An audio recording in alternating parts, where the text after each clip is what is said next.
returns to Part 1. Part 1. You'll hear someone booking transport for a trip. First, you have some time to look at questions 1 and 2.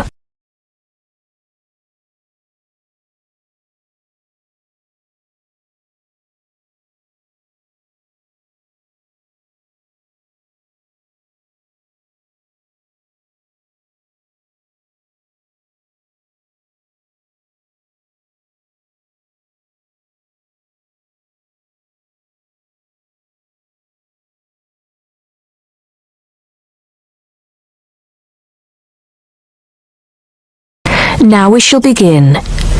You should answer the questions as you listen because you will not hear the recording a second time.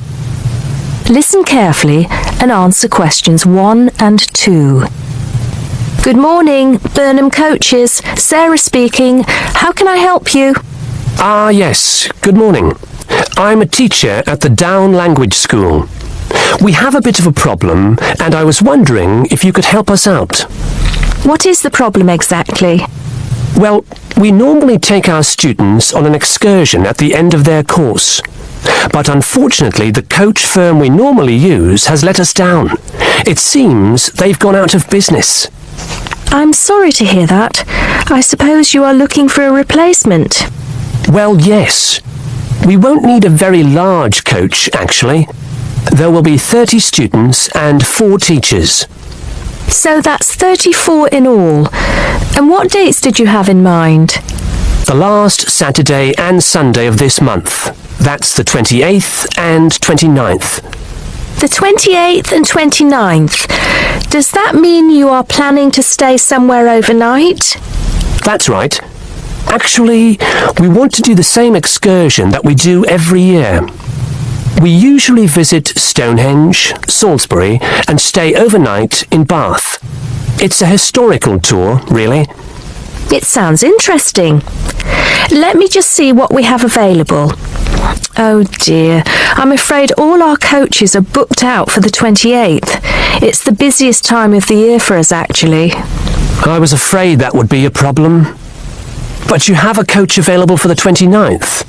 Yes, we do. And it's available for the 30th as well, if that's any help to you. I'm afraid not.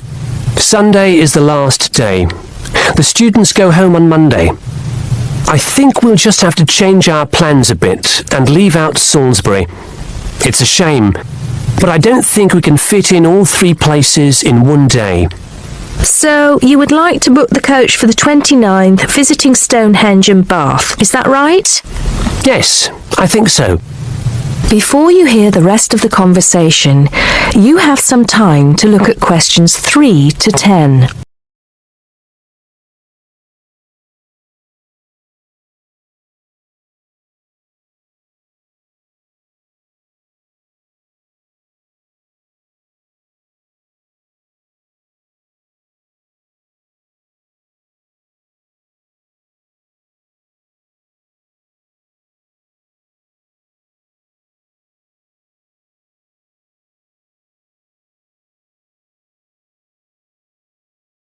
Now listen and answer questions 3 to 10.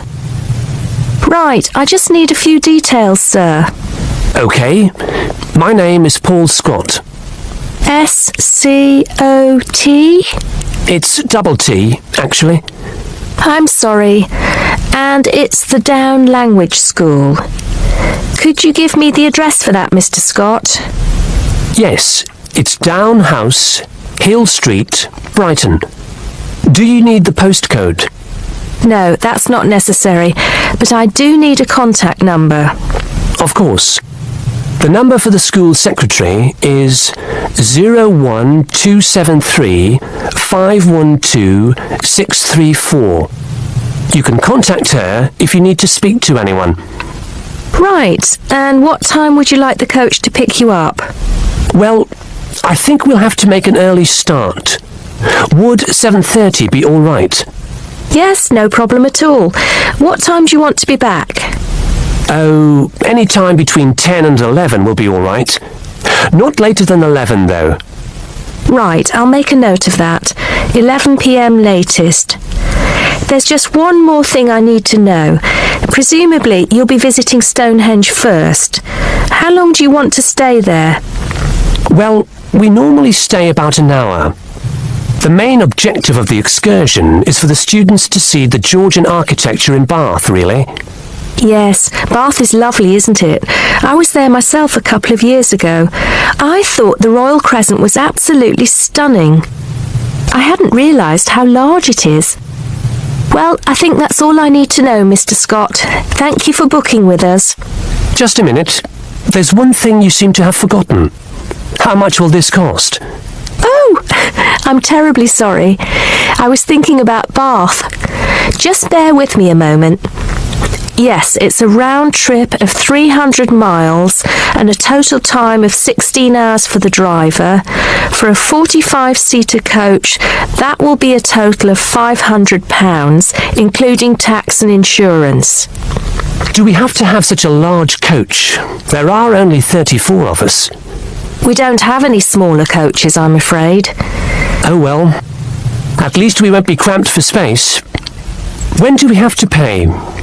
We require a 20% deposit to confirm the booking. I suggest that you do that as soon as possible, today if you can. The balance you can give to the driver if you're paying by cheque. Have the cheque made out to Burnham Coaches. I think that'll be all right. I will have to check this with the school accountant, but if all is well, I'll arrange for someone to bring you the deposit within the next 2 hours. That'll be fine, Mr. Scott. Well, thank you very much indeed. Goodbye. Goodbye. That is the end of part 1. You now have half a minute to check your answers.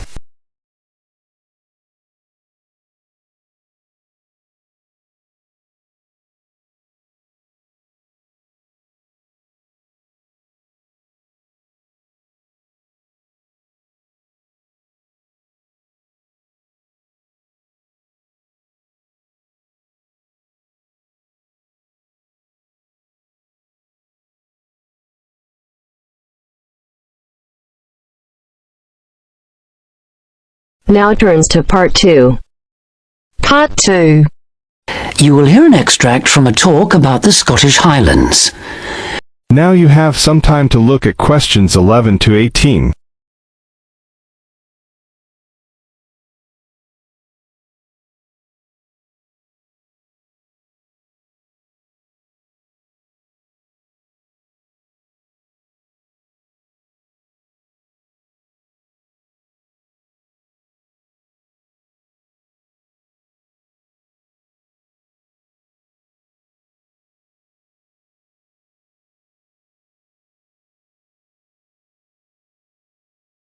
Now listen carefully and answer questions 11 to 18. Today I have with me Moira Mackenzie, the author of several books in a well-known series of travel guides, and she'll be talking about what is probably the most fascinating wildlife area in Europe, the Scottish Highlands. Moira. Yes, that's right. And it's a wonderful place to visit with lots to do in an area that makes up over half of Scotland. Including the 790 islands that lie scattered around the coast, it covers 39,000 square kilometres. Getting there is easy. From here in Glasgow, a good starting point is Fort William on the west coast, with regular bus and rail services linking the two. I'd recommend the train, which takes 4 hours to get there. Alternatively, you can take the Highland Line, which takes the more easterly route up to Inverness. That, in fact, is a bit quicker, taking around 3.5 hours to cover the 280 kilometres from here. There are also two main options by road. You can take either the A9 up through Stirling and Perth and then on to Inverness, or else on the west there's the A82 which runs up to Fort William and then, if you want, on to Inverness. Now, a lot of people associate the Highlands with bitterly cold weather, but in fact the region has a generally mild climate as a result of being surrounded on 3 sides by sea, particularly the warm waters of the Atlantic. At sea level in the west, for instance, the temperature ranges on average from a minimum of 1 degree centigrade in January up to 18 in July, and you can actually see palm trees growing there. Obviously, though, the temperatures will be lower inland and on higher ground. You can expect it to rain a lot too, particularly in the west, where annually as much as 2,000 millimetres regularly falls, though this helps account for the rich variety of vegetation and wildlife. When you get there, you'll find there are plenty of reasonably priced places to stay. In Fort William, for instance, you can find a room for the night in a small hotel or a bed and breakfast for just £25, or for £28 to £30 in Inverness. It's probably a good idea to book ahead though, especially in the summer months. With all the leisure, sports and cultural activities on offer, the towns are becoming increasingly popular with visitors. For example, accommodation in Inverness won't be at all easy to find this year around the 23rd of July, as that's when the local Highland Games will take place. So, if your aim is to see the countryside, it may be best to stay in a small village. Now you have some time to look at questions 19 to 20.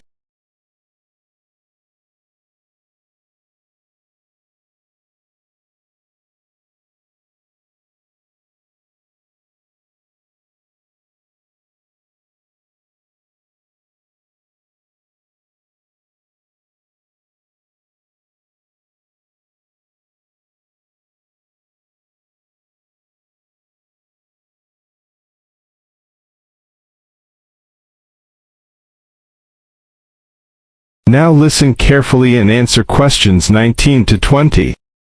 As I mentioned, there's a huge range of wildlife in the Highlands, but for those visiting the area, there are some basic ground rules that are essential if we are to protect it.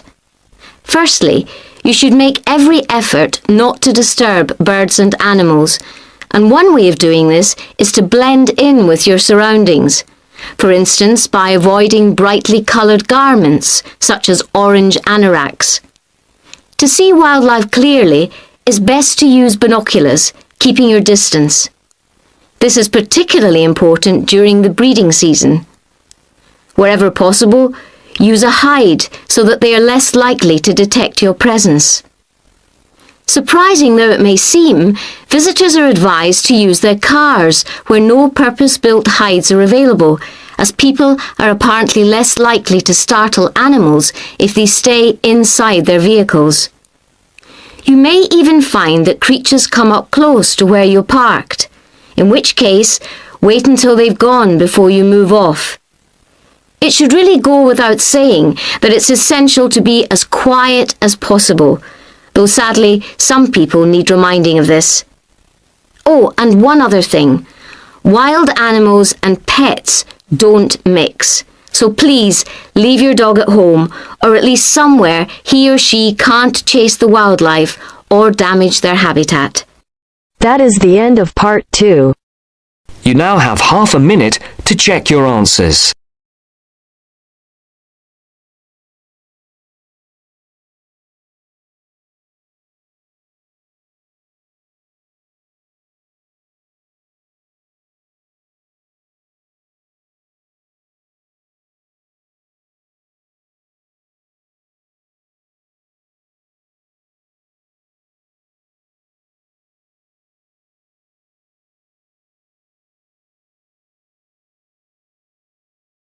Now turns to Part 3.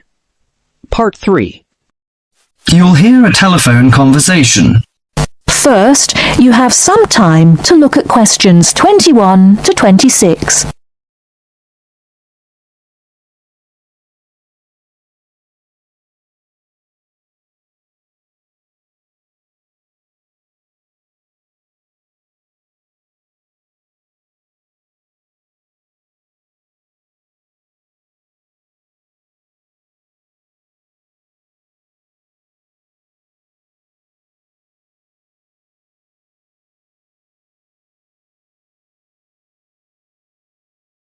Now listen carefully and answer questions 21 to 26.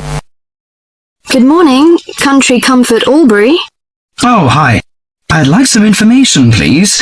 I'd like to find a double room to stay for the weekend. What kind of rooms do you have? Well, we provide a variety range of accommodation depending upon your likes. The guest house room costs $45 per night. It provides air conditioning and shower, and a waterfront room costs $80 per night. It has got its own balcony overlooking the foreshore of the lake. We've got a kid. How do you charge for children? Extra bedding is available if you require that. If the kid is aged 12 and below, the cost is $10 per night for the guest house room and $15 for the waterfront room. Do you have a swimming pool, tennis court, or something like that? Yes, we've got a swimming pool, which is free for all the guests. But the tennis court charges $8 each hour, including the rent of rackets. How about other facilities? We provide free off-street car parking and internet access. We also installed in-house movies, but that costs $4 per hour. Oh, we don't think we need that. Because of the kid, you know. We don't want him to see movies on the weekend. Well, we also offer ironing equipment in the room. That's useful, I think. Before you hear the rest of the talk, you have some time to look at questions 27 to 30.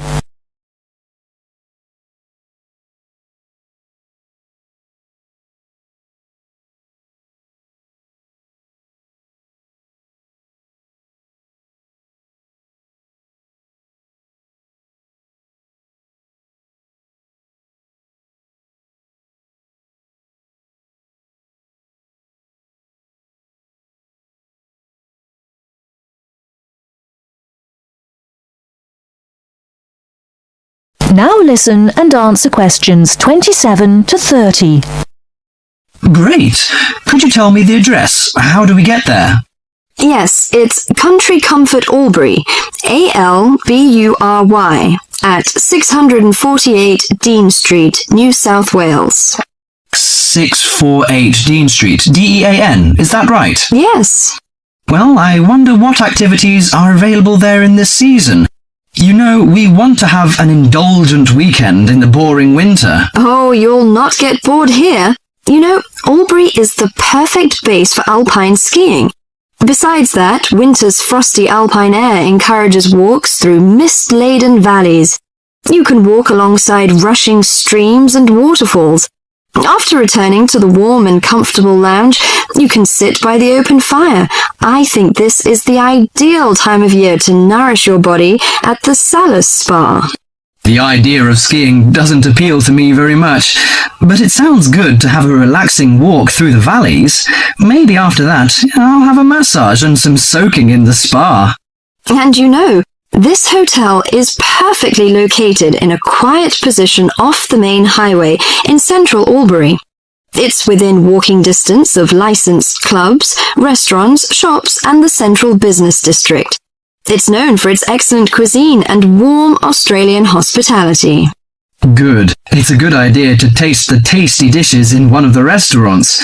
My wife may be interested in shopping. She's always keen on that. I think I'll contact you later. Thank you very much. That is the end of section 3. You now have half a minute to check your answers.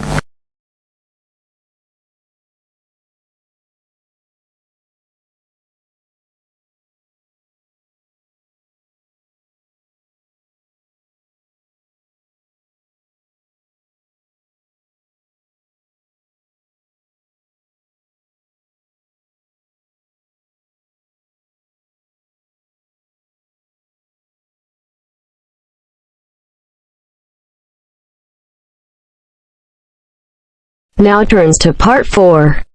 Part 4. You will hear a lecture about the Inuit Eskimos of Alaska and Canada.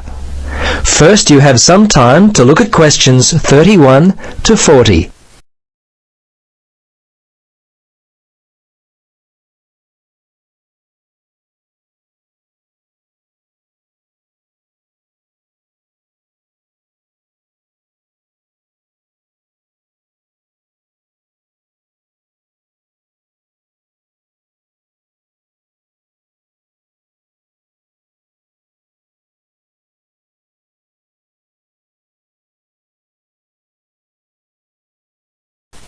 Now listen and answer questions 31 to 40.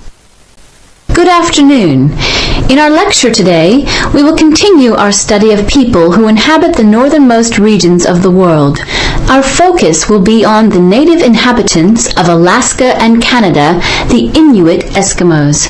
They have been called the native inhabitants as the Inuit were the people who had most recently migrated across the gap between Alaska and Siberia. Distinctly Asian in origin, the Inuit, which is literally translated the people in their native language, developed their civilization in what is now the Bering Sea region about 1,000 years ago. Their culture spread eastward and is called the Thule culture, after the place in northern Greenland where archaeologists first discovered it. The first Europeans to meet Inuit people were Norse settlers in what is now northern Newfoundland, Canada. These settlers lived there for a short time around 1000 AD. Approximately 500 years later, beginning in the 1500s, European whalers, fishing crews, and explorers met many Inuit along the coast of Labrador. Russians and other Europeans first met Alaskan Inuit in the 1700s. 100 years later, in the mid-1800s, whalers began to hunt in the Arctic. Some Inuit were employed by whalers and traded with them during that time. Perhaps one of the most interesting aspects of the Inuit is how they were able to survive and grow in such a harsh Arctic environment. Firstly, and not surprisingly, their homes were well adapted to the freezing conditions. They lived in predominantly two types of housing that would keep them warm. In the cold summer, they would live in tents that were made from the skin of the animals they had hunted for food, and they also traveled in boats. These were called umiaks by the natives. In the winter, they would live in houses made of sod, and when on hunting trips, they would commute by dog sled and build temporary houses made from ice. These igloos, which is the Inuit word for house, were uniquely made with a sharp blade carved out of walrus tusk. They would cut large blocks of hard-packed snow, about 3 meters wide, out of the ground. The blocks would then be used to build a 6-meter dome over a wide, shallow hole. Within 1 or 2 hours, an igloo up to 10 meters in length could be built. It was weatherproof and large enough to house an entire family.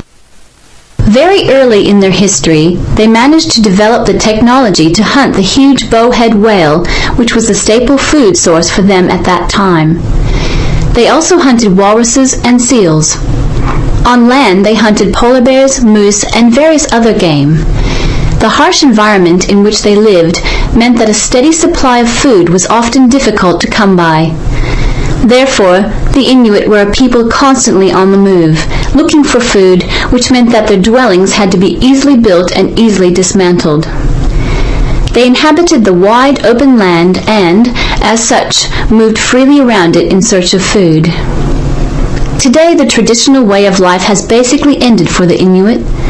They live in wooden homes rather than in snow houses, sod houses, or tents. They wear modern clothing instead of animal skin garments. Most Inuit speak English and Russian. Some speak Danish, while fewer still continue to hold on to their cultural roots by passing on to the younger generation their native language. The kayak and umiak, their principal means of travel, have given way to the motorboat, and the snowmobile has replaced the dog team.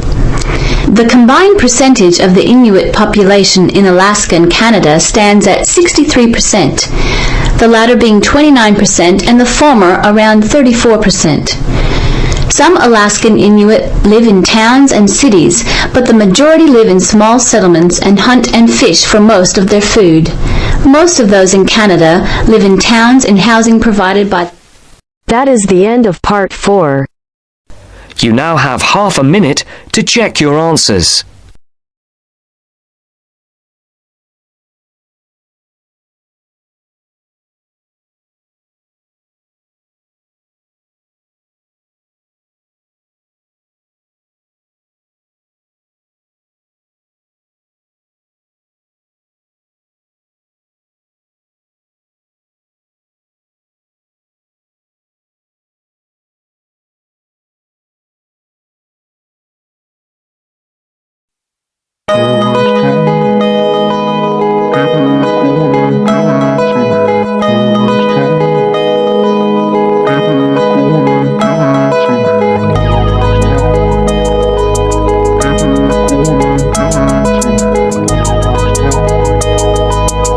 Give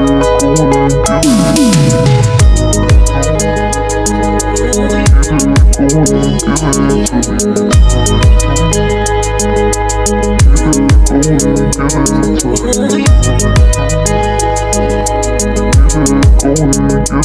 to me.